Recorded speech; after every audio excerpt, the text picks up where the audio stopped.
இங்கே பாருங்க, இந்த மணத்தக்காளி கீரையை நல்லா இந்த மணத்தக்காளி கீரை இலையை பாருங்க, ஒவ்வொரு இலை, இந்த இலெல்லாம் ஒரு எவ்வளோ பெருசு இருக்குது பாரு.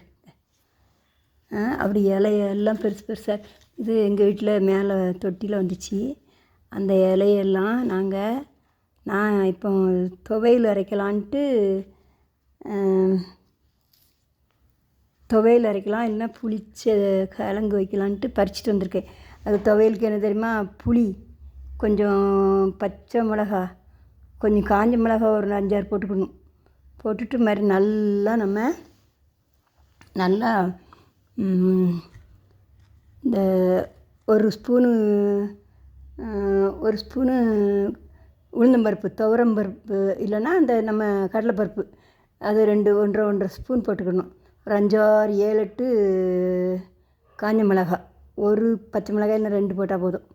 அப்புறம் புளி, கொஞ்சம் சீரகம், பூண்டு ஒரு 5-6 அரிசி வச்சு நல்லா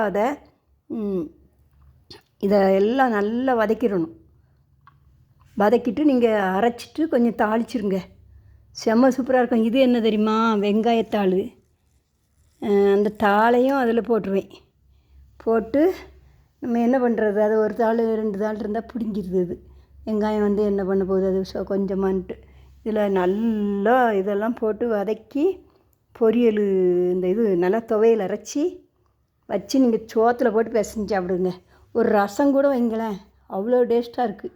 நீங்கள் இது எங்கேயும் வாங்க போண்டாம், உங்கள் வீட்டில் இந்த ஒரு மணத்தக்காளி கேட்டு கிடச்சின்னா அதில் ஒரு 2 எல்லாம் மணத்தக்காளி இந்த நாட்டு மருந்து கடையில் கேளுங்க, அந்த விதை கிடச்சா 2 போட்டுக்கோங்க.